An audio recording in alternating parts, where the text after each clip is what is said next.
Could you put a thumbs up if you hear me and you see the screen?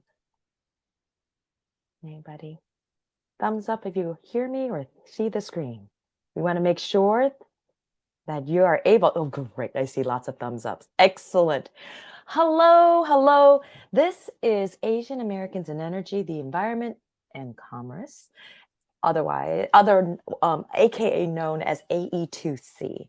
And I am your MC today. My name is Emily Chang, and I am of National Grid. And I'm going to go through what AE2C is about. So bear with me as we kind of go through AE2C and then talk about today's session, and then I will introduce the speakers as well as the moderator. So next slide, please. So AE2C, I'm just waiting for the next slide. I'm not sure. Oh, great. The agenda today is that I'm just going to focus on what AE2C is, then the session, and then I'll introduce our speakers. So let's go to the next slide. So AE2C, the focus of AE2C, see if the screen advances. So we are an organization that aims to explore emerging issues, and we offer our members opportunities to broaden their knowledge and their professional network. So we focus on really just current issues in energy, environment, and commerce, incorporating US and Asian businesses and commercial perspectives on energy.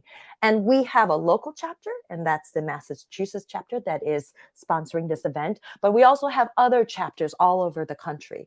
The main one is in DC, there's one in Texas, and there's one in California. So we have a global network of those. And for those of you who would like to join AE2C, we have a global network.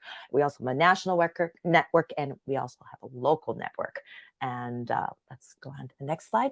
Our vision, AE2C's vision, is that we would like, there we go, to be the premier organization for Asian Americans and like-minded professionals who seek to exchange ideas, foster long-term relationships, whether it's mentoring, whether someone's coaching you, just kind of helping you along with your career.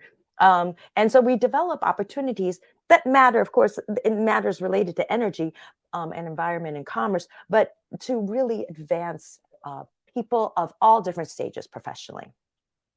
Next slide, please. And finally, our mission is to provide programming, such as the webinar that you are presently participating in. We have in-person as well as webinars and networking and seminars, as well as meetings, like you could go to DC and meet the DC chapter, or Texas, and the California chapter. So every year for the Massachusetts chapter, since we are the youngest, we have, for example, a winter gala event. We have in-person other events, and we also have these webinars. And we would like to continue with our programming. We're rather new, but the other chapters have more robust programming because they're a little bit older than we are. But just to let you know, so it's a whole different set of programming that is offered all throughout the year. So with that, let me introduce today's topic and the speakers and the moderator. So today's topic is on energy affordability and resilience and the role of clean energy technologies. And I know a lot of people intersect in this space. This is quite a nexus of a topic. So we're going to have an amazing, rich conversation. So the panel discussion will explore the urgent need to enhance energy resilience and affordability in the US, and particularly for the underserved communities that often bear the brunt of energy insecurity and climate-related disruptions. So we'll examine the potential of clean energy technologies, such as energy efficiency, solar, storage, microgrids, to answer this critical question. How can clean energy technologies create pathways to greater energy affordability and resilience for vulnerable populations? Now I'm going to turn my attention and your attention to the speaker and the moderator.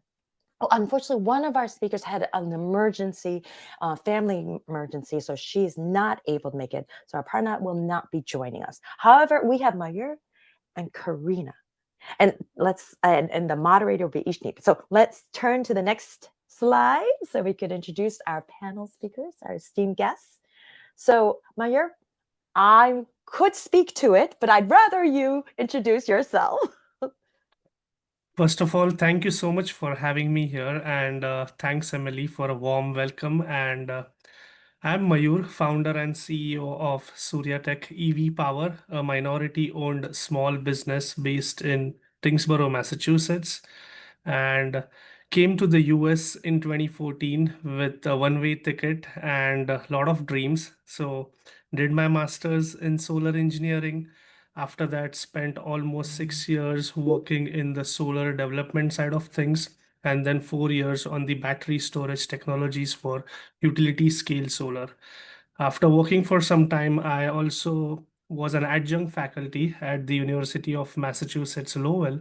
And because I was an adjunct faculty, I got an idea to work on something innovative on the climate tech side and patented three technologies on a battery integrated smart coupler EV charger, got mass CEC support and funding to develop the prototype. And right now we are working on doing our pilot project with a mobile gas station in Lowell, Massachusetts. And yeah, excited to be here, excited to do something for the climate and help the community to grow in the clean energy space.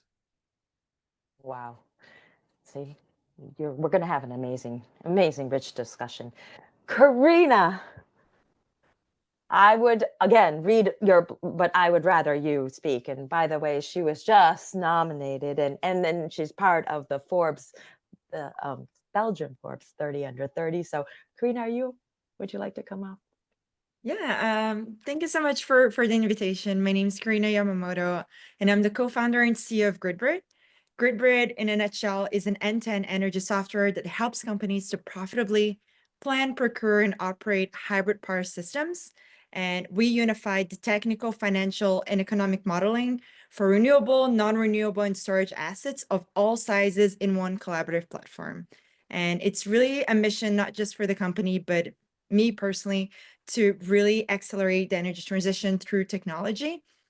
And coming from an underrepresented background and having the great opportunities to advance my career, from very humble beginnings coming from Brazil to going to Harvard for my master's and being able to push what is possible in terms of technical complexity is very exciting. And really looking forward to the conversation. Fantastic. Next slide. I want to introduce our moderator. And those of you who are watching, you may know her if you're from National Grid. So, Ishneet, would you please introduce yourself? Thank you, Emily, and thank you, everyone. I mean, this is the exact reason why I love my job, because it's such an important topic, but the people that I've had the pleasure of meeting along the way has been absolutely amazing. So thank you for being here today and for joining us in this conversation. I was really inspired by what Karina just said about accelerating the energy transition with the use of technology and making the energy transition not just something that's important, but it's also good for the bucks, right? Like profitability of clean energy. It's such an important way of thinking about it. But anyway, coming to my introduction, Ishneet Kaur, I'm the Director of Innovation at National Grid Partners, which is the corporate venture capital and innovation arm of National Grid, an electric and gas utility. I don't want to speak too much because the audience is well aware of National Grid, but very well excited to be here and thank you, and let's dive in. But Emily, I would also love for you to introduce yourself. Hi, I'm Emily Chang. I'm also from National Grid, and I'm also part of AE2C and part of the advisory committee behind the scene, making sure that all of you can attend and participate in an event like this. And my background is once upon a time I was a classical pianist. So I come from a very different background and moved into the energy space through math.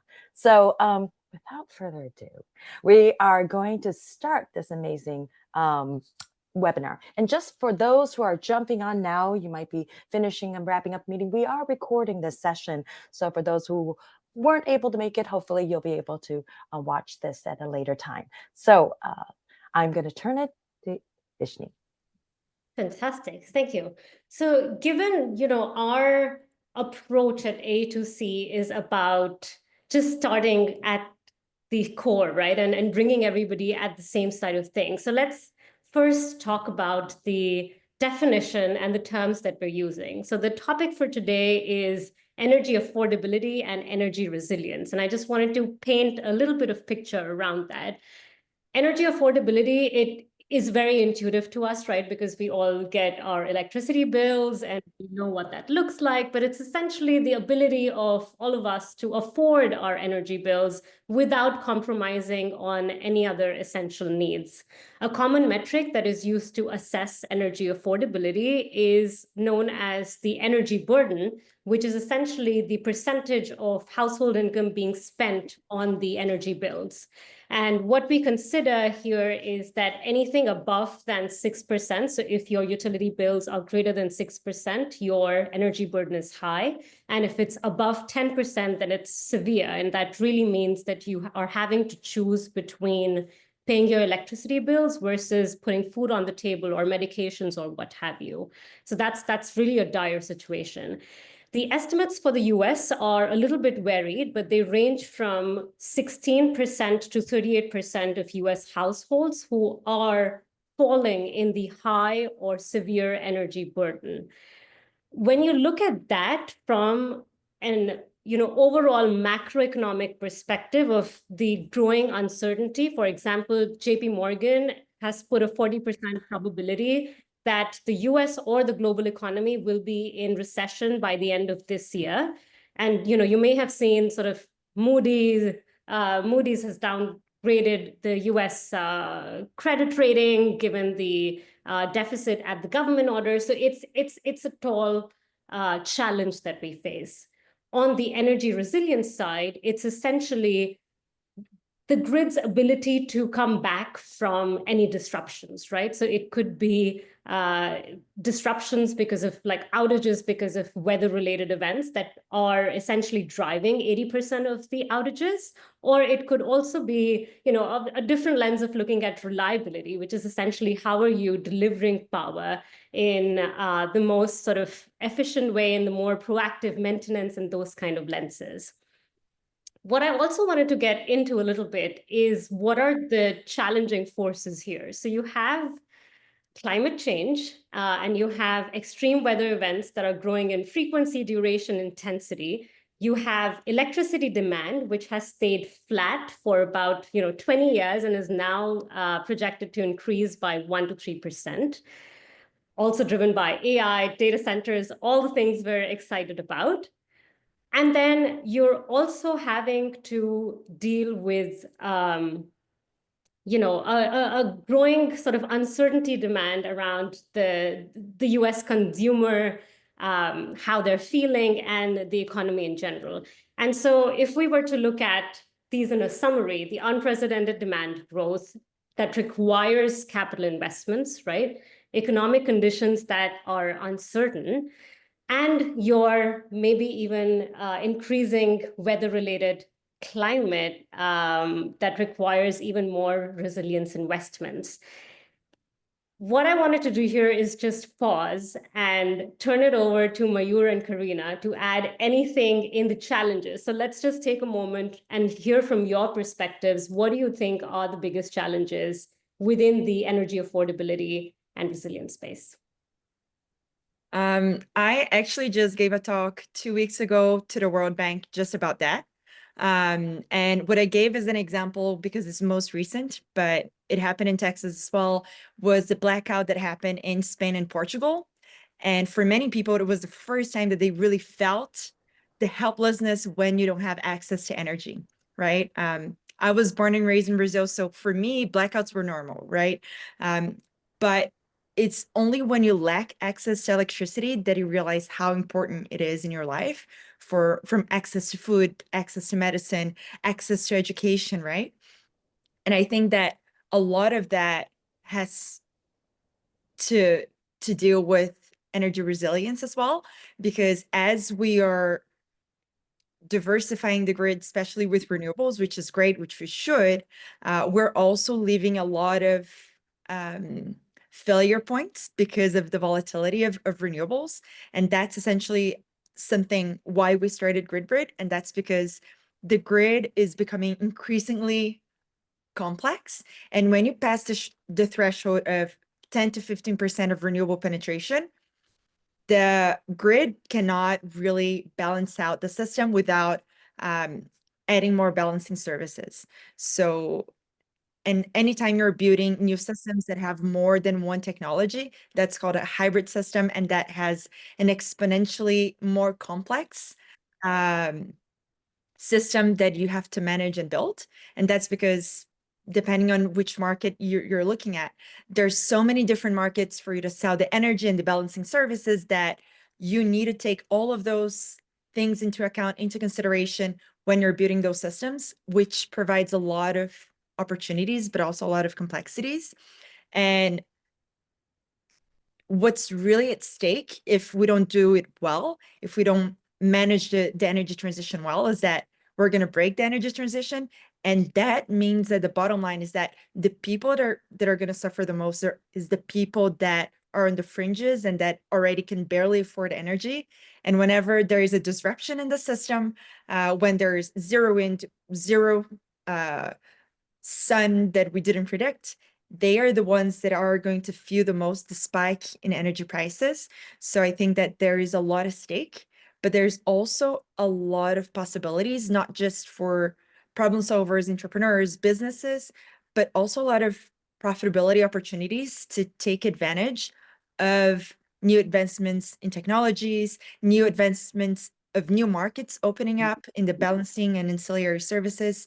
So I think that it's a great challenge that can be met with a lot of ingenuity. And a lot to unpack there. Mayur, please go ahead. Yeah, I would also like to add to what just Karina said about resilience on the electricity side, climate impact.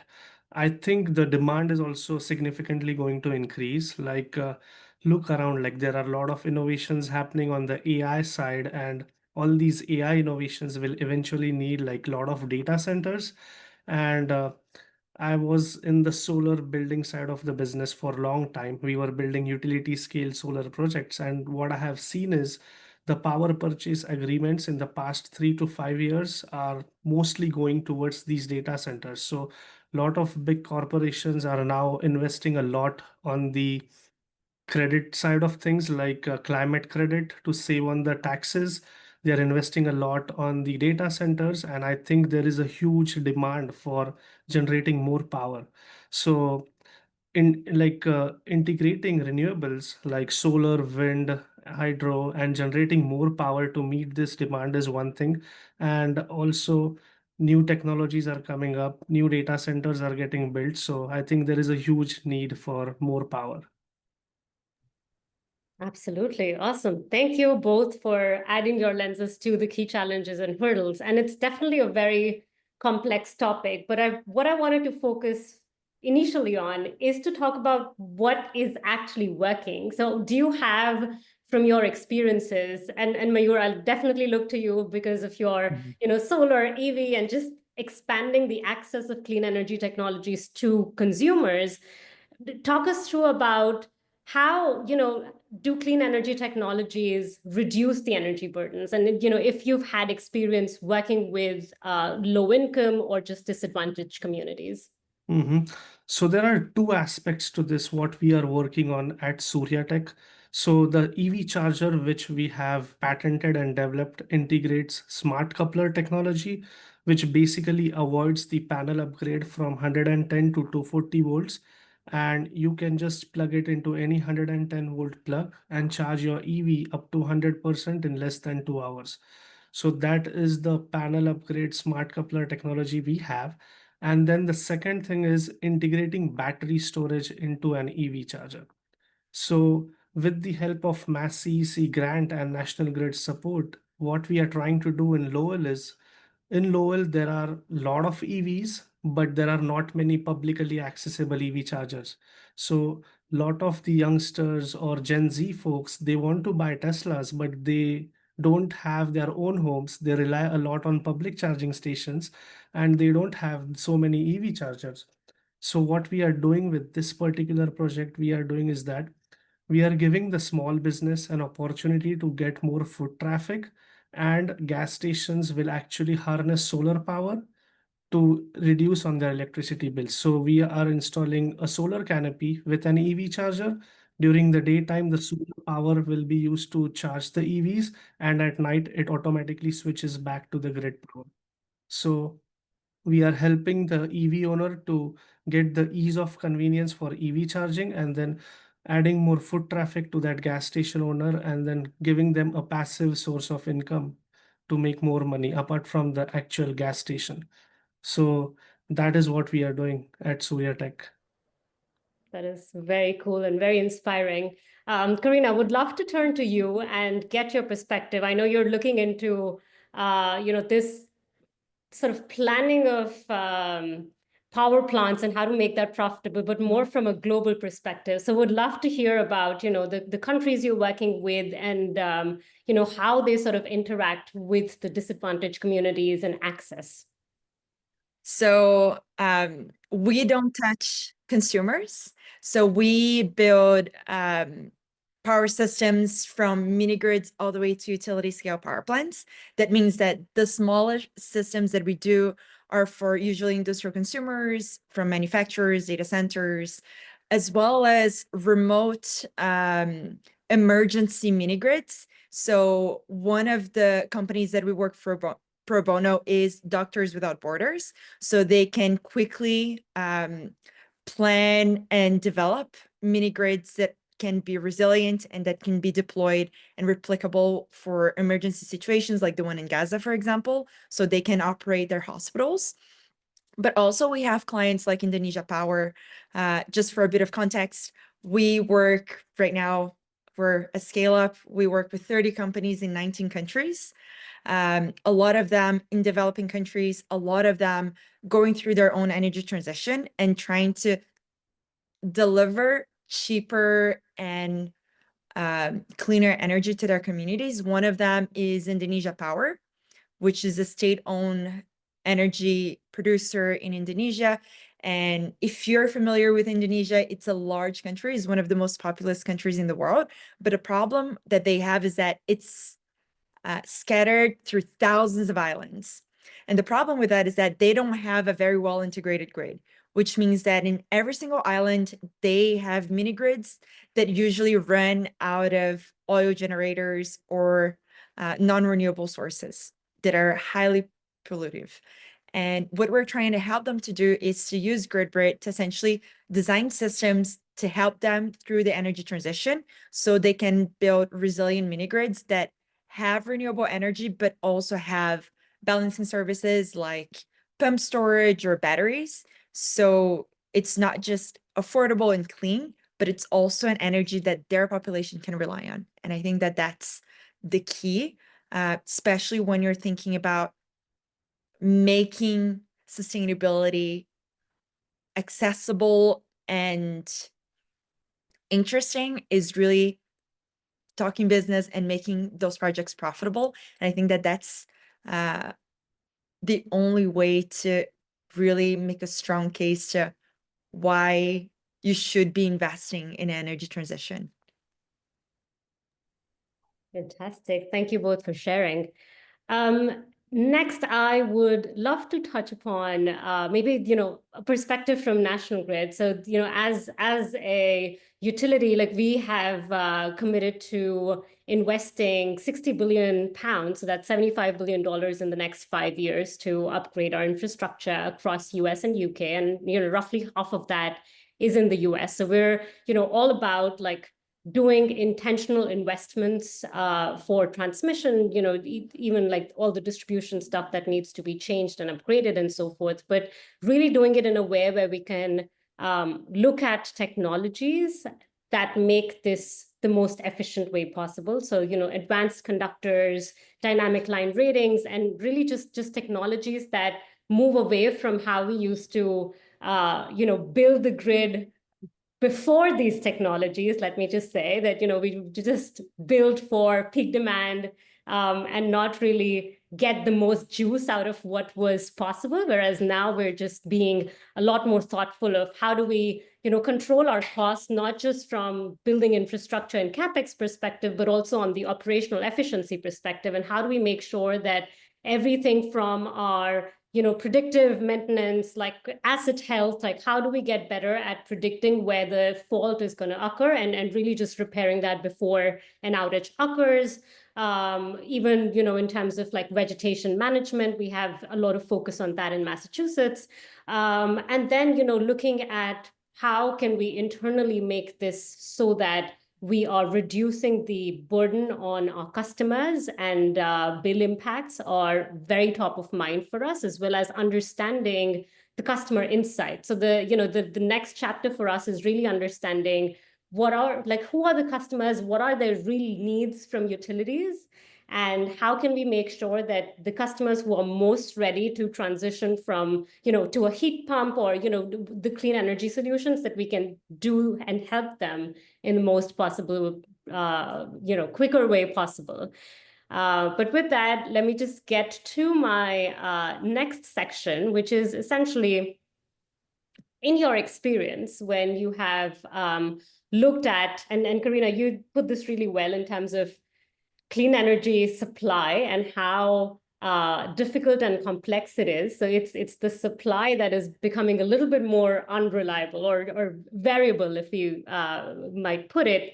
And then on the demand side as well, like we're looking at, the two-way flow of electricity. There's like V2G, which I'm sure like Mayur, you're definitely considering and thinking about. So when you both look at the problem being complex today, but becoming even more complex as we look into the future, what recommendations or considerations or collaborations are you looking into today to make sure that we're solving this problem? Because we all need to be in on it together and figure out what it is. So how do we co-create the future?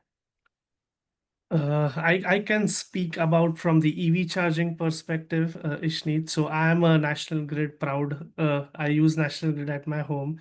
I bought a Tesla, and me and my wife, we used to live in Lowell, Massachusetts. We spent almost $4,000 on level 2 EV charger and got it installed, got the permits. And guess what? After 2 years, we relocated to Tingsboro, and I had to go through the whole EV charger level 2 unit process again, and I was sick and tired. So So you opened a startup, Mayur. yeah, so I was like, what if I have to relocate somewhere else and I have to always go through this tedious process of getting a contractor, filing for permits, and then that unit just stays in the house. So you cannot take it with you. So that was a major problem.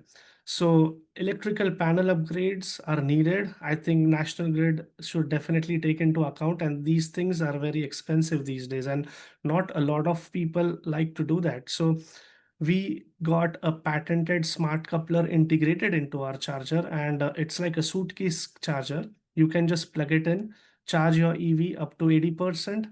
And on top of that, we are also right now integrating two features. One is you can connect your solar and harness the solar power and store it into a 5 kilowatt hour battery and use it for EV charging, or you can use it to run other home appliances when there is no power. And then if you relocate somewhere else, just take that charger with you. So that was a problem. I faced it myself, and we just came up with that idea, and we are right now working on deploying it. So I think these are some of the things which I think the major thing which utilities should consider is storage, because I know a lot of companies are working on peak demand shaving, and like the supply significantly goes up in the evening. So our device is something similar to Tesla Megapack, but you don't need to hardwire it. You don't need to get permits, and you can still store the power. Yeah, on my end, what I've seen that worked very well. Right now, we're actually part of a program called Free Electrons. I don't know if you've heard of it, but it's essentially a program made by utilities to get innovation into their companies. And that has been fantastic. There has been 814 companies at the beginning, then they narrowed down to 60, And then the top 30, they actually just flew us over to Australia to actually meet with the 7 largest utilities in the world, and them actually pitching us about their problem, and then having a full week to collaborate and see how we can help them on their problems. And that was incredibly interesting both ways, because there are many problems that we didn't know they had, right? Like what they say on their website might be vastly different from the difficulties that they're facing right now. So a lot of them that on their website, they say we develop power plants, they actually don't develop, they acquire power plants, right? And those are things that we could do, for example, but it's a totally different value proposition that when we pitched them, for example, it didn't land well because it was not something that was a problem for them, right? So a lot of them, for example, they were going through exactly what Mayur said about having a lot of interest from industrials and CNI consumers coming to them being like, hey, I'm paying too much for my energy bill, and I need to have more resilience and more predictability around my energy prices. What can you do to help me, right? And that's, one of the things that we help companies to do. And I think that one of the key things that makes it so valuable is that they put us in contact directly with the relevant business units, right? They pitch us and we pitch them, and then we work together on solving problems, right? Because there are many things that, for example, for us is on the pipeline. For example, data forecasting for better operational decisions, automated procurement process with detailed modeling with the technical specifications of your suppliers, so you can compare different quotes more equally based on the long-term performance of the asset for the lifetime of the project, right? So all of those things are things that, were on our pipeline, but didn't necessarily have a client yet. And then they coming in and being like, hey, we actually need this right now. Can you develop it, right? And that bumps it as a priority. So I think that those kind of projects are incredibly valuable both ways, because we get to work very closely with utilities, and the utilities get to get their problem solved much faster, most effectively, with solutions that are cutting edge in the market, especially for actual grid problems. So we don't touch the grid actually, but I've seen a lot of super interesting startups that right now we're even collaborating with, because they do a lot of the modeling of the power lines, so you can maximize the flow of energy based on the temperature and many other variables that might be taken into consideration, or acid cooling solutions. And I think that there's a lot of problems to be solved and a lot of solutions that are already being developed, but it's more a matter of finding the right people that need the solution, and the people that are actually developing the solution. Yeah, absolutely. And I think to build on that, I almost feel that it would be so cool to have forums where you have, developers, utilities, and consumers coming together and talking about their key pain points and what they would essentially be interested in paying for, because that would give you a good idea of what solutions matter. And I think one of the voices that get lost in the conversation are the underserved communities. And it's sort of where we can, really do a job of bringing their perspectives in to not just as utilities, but also as, a data center that's looking to, I'm just going to pick on Lowell because we've spoken about that a couple of times. But if there were, folks interested in setting up a data center in Massachusetts, like what communities can they sort of touch and really understand their predictability, their big impacts, and then as a utility, what does that mean for us to work together? So collaboration and partnership and just open dialogue definitely seems like the right way forward, and something that's absolutely needed to solve this very complex issue. Mm-hmm. And I would also like to add, Ishneet, is that not a lot of folks know about climate industry, or not a lot of folks are interested in energy industry. So when I came to the US in 2014 to do solar engineering, there were only two students who are from Asia. So I was like surprised, right? So educating people, letting them know that there is a job opportunity or career growth in this industry is very important. And it's a lot of them not don't know that. That is a very good point. Given that we're, about 20 minutes or so away and until the panel ends, I just wanted to really just ask from our audience, any questions, any thoughts, inputs that you all really want to showcase. Now's the time. Please let us know in the comments or just raise your hands. And if you are shy, you could pop in your question in the chat and I can read them out to the panelists. Yes. But, and as people are getting ready to ask questions and inputting their comments and so forth, Mayur and Karina, would love to know, what does scaling, like, is there an ideal pathway that you're looking into? So if you were to, let's say, advise a task force who is trying to solve for energy affordability and resilience as their strategic priority, what would your top three things they should be doing in the next 12 months? Is this question coming from the utility side? This could be a task force, right? Like we spoke about collaboration and how it is absolutely imperative for different stakeholders to come together and talk. I'm saying if that happens in the world, like let's say we all four of us became the task force of solving this problem, what is the first few things you would do?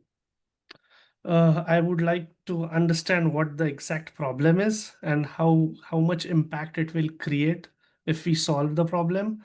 What are the stakeholders' needs, and who is the actual customer?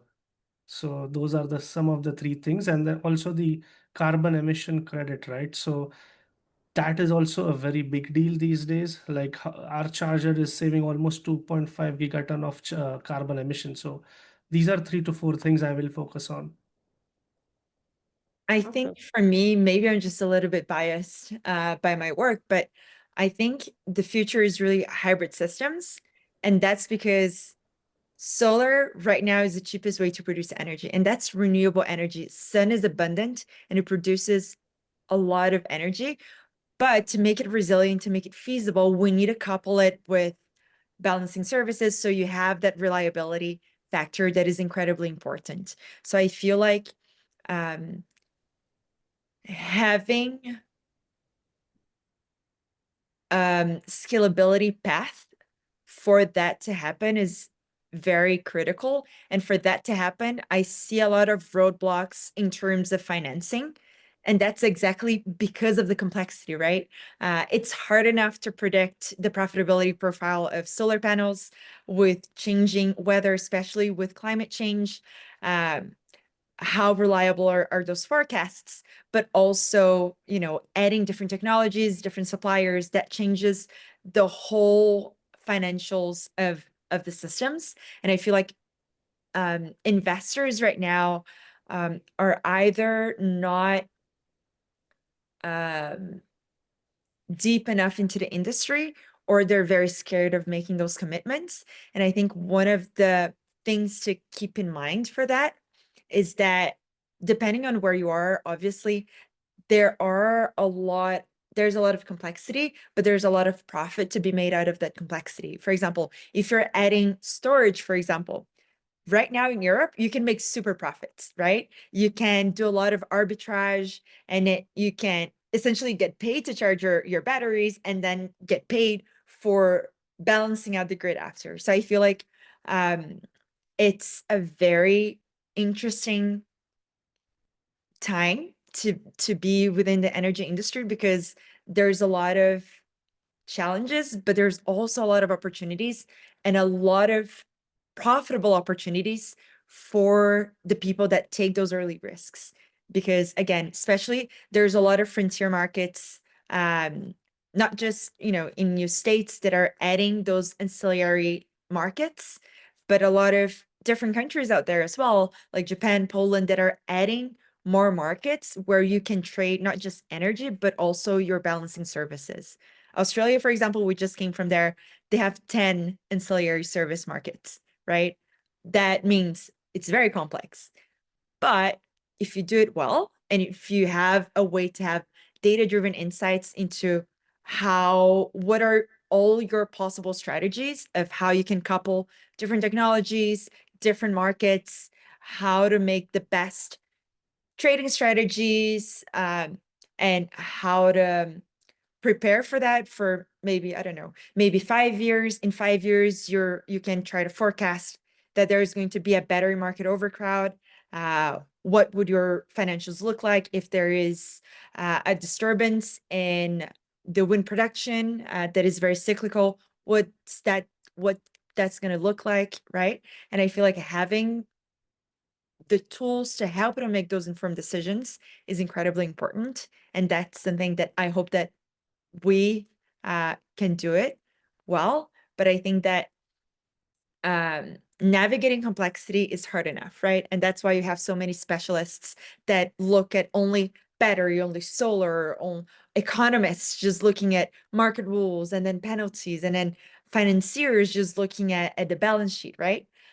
So I think that having that clarity about like how the inputs, how the parameters change the outputs, right? If you're using a battery from Tesla against BYD, how does that change the bankability of your project? How does moving your solar panels 10 meters away or 1 kilometer away is going to change your profitability profile from your energy production? So I feel like there's so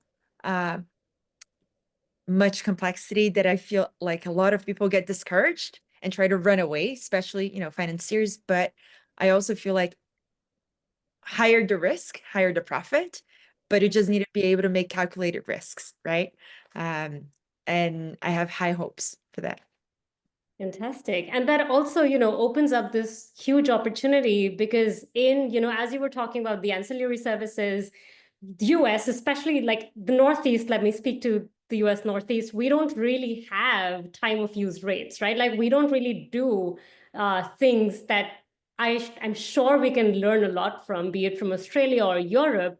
And, in innovation as well, in the UK, there is an innovation fund where essentially we use to do R&D. And if there is a successful technology, we share the benefits back with the consumer. So it's like, 60-40 as a split.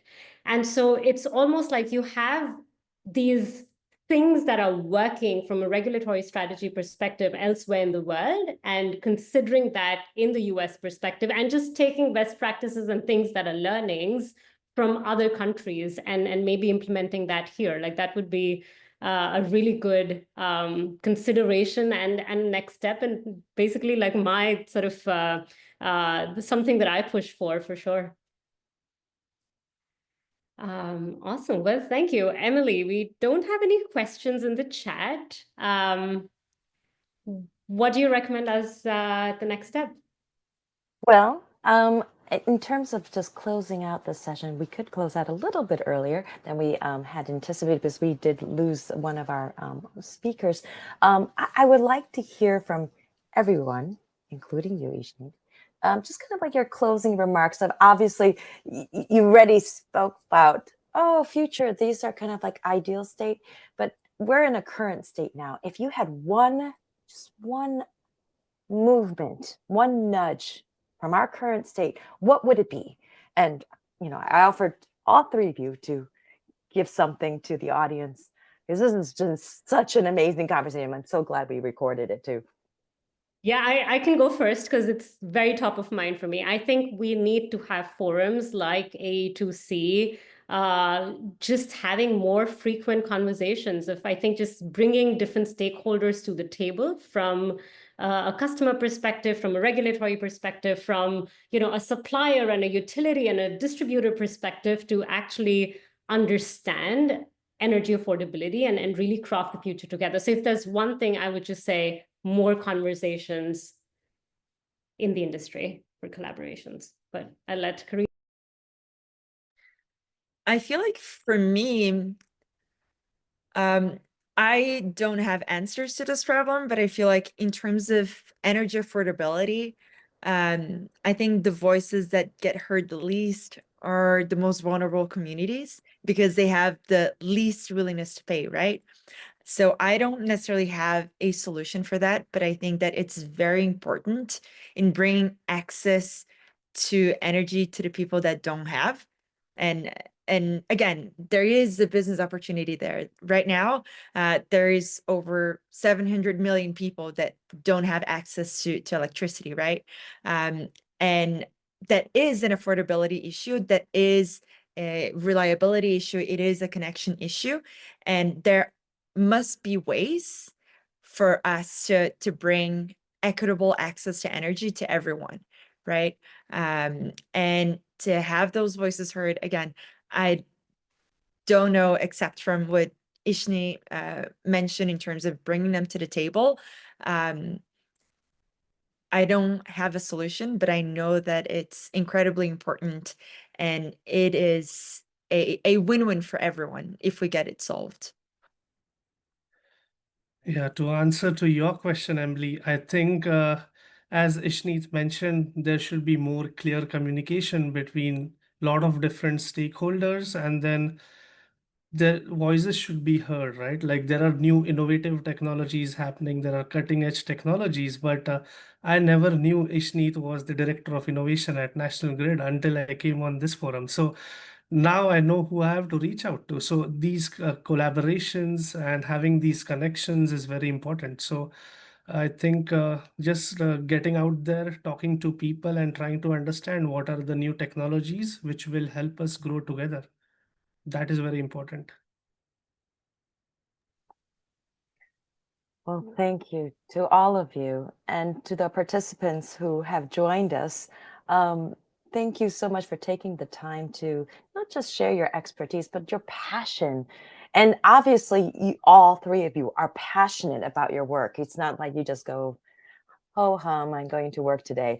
And that is infectious and it's critical, actually, because you see something that doesn't exist yet, right? What you're doing, Karina, and the end to end, you see it clearly, but others don't even get, they just see pain points. They don't even understand how they plug into the bigger picture.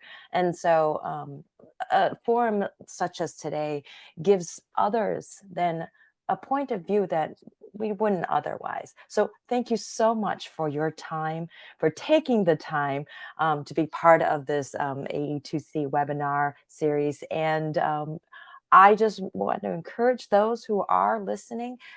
This is recorded. Hopefully we'll be able to share this. Join AE2C because, as I said, it isn't just our chapter. We're the newest, the Massachusetts chapter. We're just a few years old, but there is the older, more mature chapters, the DC chapter and the Houston chapter. So there are other events, and if you happen to live in DC or Texas, you could join their in-person. We will have an in-person event as well, and we have such esteemed people such as yourselves, and I know Mayur, you live near me, so you are in Massachusetts, but others may not live near me. So please explore other avenues to get a hold of others in this network. It is a place of great minds coming together. So thank you. Ishneet, would you like to say anything before we close? Thank you for the opportunity, A2C. Thank you for the organizers. Thank you for everybody who's joined us. This is, such a complex topic, and I know it's important to you, given that you're here at, really late in the afternoon on a Thursday, which I'm sure has been a very busy and tiring week. So thank you. Really hoping to keep the conversation going and sharing and exchanging insights from all of you. So thank you so much. Thank you. Bye-bye. Thank you. Bye now.